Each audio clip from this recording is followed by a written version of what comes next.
Tuhan bersamamu. Inilah Injil suci Yesus Kristus menurut Markus. Bab 16 ayat 15 sampai dengan ayat 20. Pergilah ke seluruh dunia, beritakanlah Injil. Pada suatu hari, Yesus yang bangkit dari antara orang mati menampakkan diri kepada ke-11 murid dan berkata kepada mereka, "Pergilah ke seluruh dunia, beritakanlah Injil kepada segala makhluk. Siapa yang percaya dan dibaptis akan diselamatkan, tetapi siapa yang tidak percaya akan dihukum. Tanda-tanda ini akan menyertai orang yang percaya. Mereka akan mengusir setan-setan demi namaku. Mereka akan berbicara dalam bahasa-bahasa yang baru bagi mereka.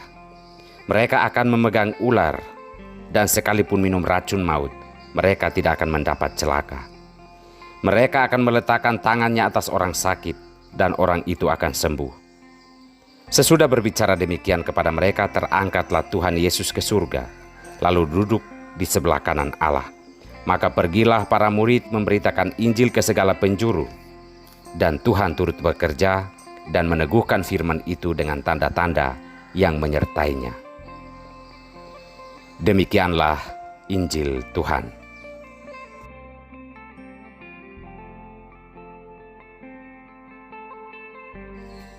Jangan tinggalkan Yerusalem. Inilah sampan bersama saya, Pater Domikevi, SVD. Bapak, Ibu, saudara-saudariku yang terkasih, dimanapun saat ini Anda berada. Melarikan diri dari berbagai tantangan dan persoalan hidup adalah hal yang bisa dilakukan oleh siapapun, tergantung keadaan yang sedang ia hadapi.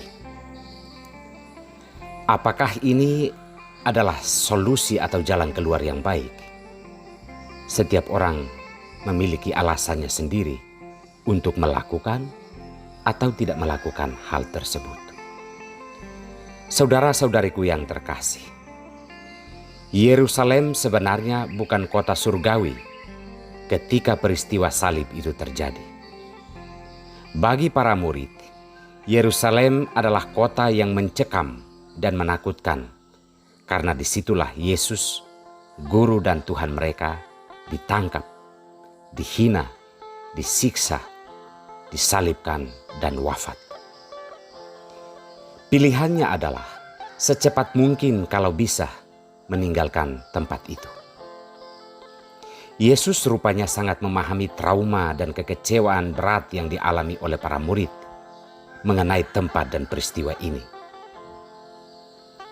Maka sebelum Yesus terangkat ke surga, ia berpesan kepada para murid untuk tidak meninggalkan kota Yerusalem. Seberapa menyakitkan, seberapa trauma seperti apapun, dan seberapa mengecewakan, jangan tinggalkan Yerusalem. Saya berpikir Yesus sedang mengajak para rasul untuk belajar mengakrabi kota Yerusalem, dalam arti mengakrabi trauma, kekecewaan, bahkan ketakutan yang sedang mereka hadapi.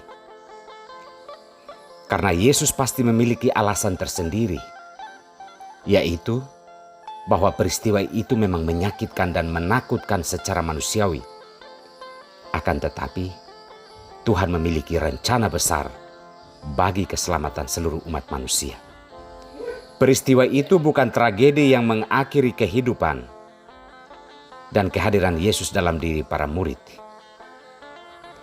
Yesus mengajak mereka untuk lebih dalam memahami maksud dan tujuan Allah dari situasi tersebut, yaitu kabar baik atau Injil tidak boleh berhenti diwartakan di tempat atau situasi yang mengecewakan dan menyakitkan. Justru dalam situasi dan tempat seperti itulah Injil harus diwartakan. Yesus sendiri berjanji akan tetap menyertai karya pewartaan para murid dan turut bekerja untuk meneguhkan karya-karya pewartaan Injil. Jika para murid memutuskan untuk meninggalkan Yerusalem atau pengalaman dan tempat yang traumatis tersebut. Ketika Yesus kembali, ia tidak berada di tempat lain, melainkan ia akan kembali di tempat yang mengecewakan itu untuk meneguhkan. Bapak, Ibu, saudara-saudariku yang terkasih, kadang kita merasa sendirian, kesepian, ditolak dan ditinggalkan dalam setiap tugas dan perutusan kita masing-masing. Dan pilihan yang pertama muncul adalah meninggalkan keadaan ini. Tuhan sebelum terangkat ke surga meminta kita semua untuk tetap bertekun dalam setiap karya perutusan, karena ia akan terus bekerja mendampingi kita. Janganlah kita meninggalkan situasi, tantangan dan kesulitan hidup Yerusalem kita, karena Tuhan selalu punya maksud tersendiri dari pengalaman-pengalaman tersebut.